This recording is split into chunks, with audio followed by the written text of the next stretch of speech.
Hello everyone, how are you doing? This is MD Tech here with another quick tutorial. In today's tutorial I'm going to show you guys how to change and restore your videos folder icon on your Windows computer. So this should apply for all modern versions of the Windows operating system, and without further ado, let's jump right into it.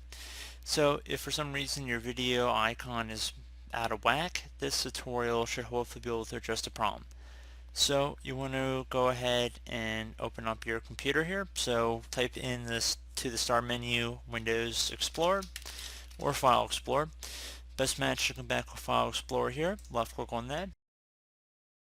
Now you want to go ahead and navigate over to the area that you're having the problem with. So we go underneath this PC on the left, and then double click on the local disk drive, and then double click on users, and then select your username. Should be a videos file folder in here.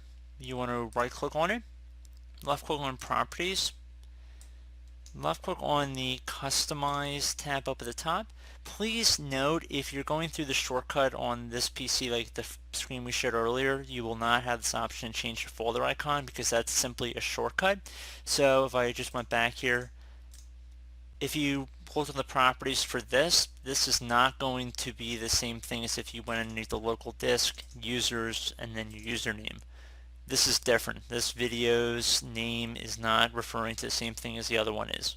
Well, technically it's referring to the same thing, but you actually want to go underneath the folder, and that's what we did right here.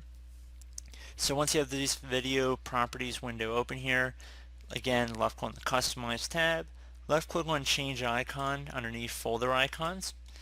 And once you've selected that, so you can go ahead and look through this icon list that you see here. You can see we found one that looks appealing to me, so we're going to select this one for the video file image right here, and then just left click on OK. And you see we have a little preview that pops up right down here. Left click on apply and OK to save the change, which suggests restarting your computer as well.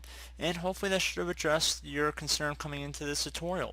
So as always, thank you guys for watching this brief tutorial. Do hope I was able to help you out, and I do look forward to catching you all in the next tutorial.